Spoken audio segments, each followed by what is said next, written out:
Hello and welcome to Affinity. Let's have a look at a few selection things, in particular brush size. So the size you use of a brush when you're using the selection brush here can have an interesting effect. The thing to remember always is the way Affinity works is that when you have a brush here and when you're going to change the size of it, what it does, it looks at what's in the middle inside the circle and kind of averages it out and looks for similar sort of things. So if we got the sky here, if we use a small brush, see under that now there's a kind of grey. So if I click once on that, it's just going to select the kind of grey around there. So you get similar areas.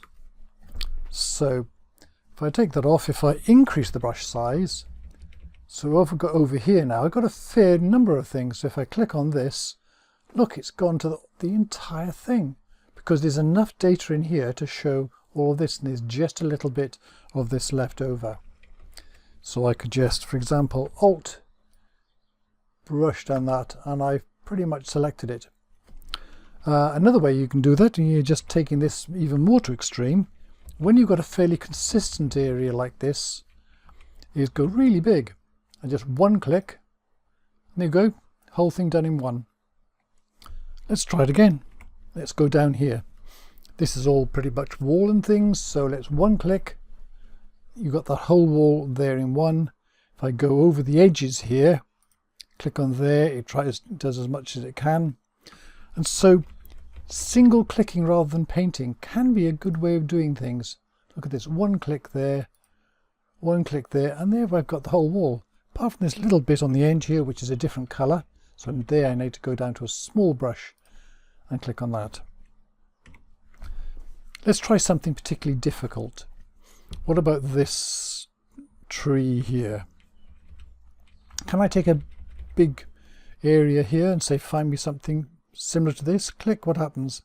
No, it's still going to go just around that area, and then it starts to go. It's not consistent enough. See the way it's bleeding outwards into things.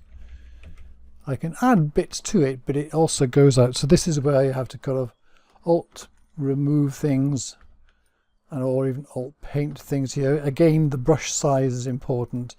It uses this circle. It looks inside the circle and says what are similar things. So this bit here, for example, there's a window in here.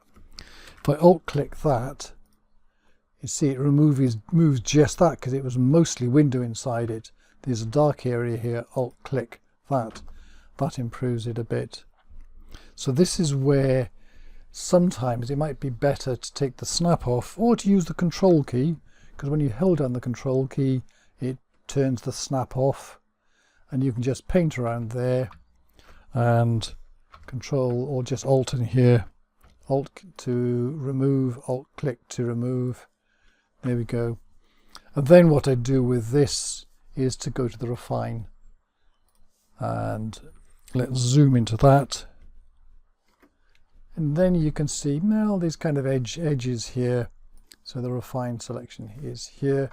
So now again, paint on things where a fair amount of the brush is showing the difference between one and the other. You're giving clues to it.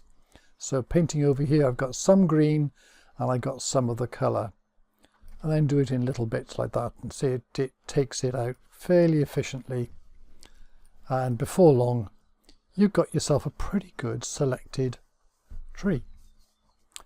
So there we go. Just remember that the key thing here is the brush size. Is if you want a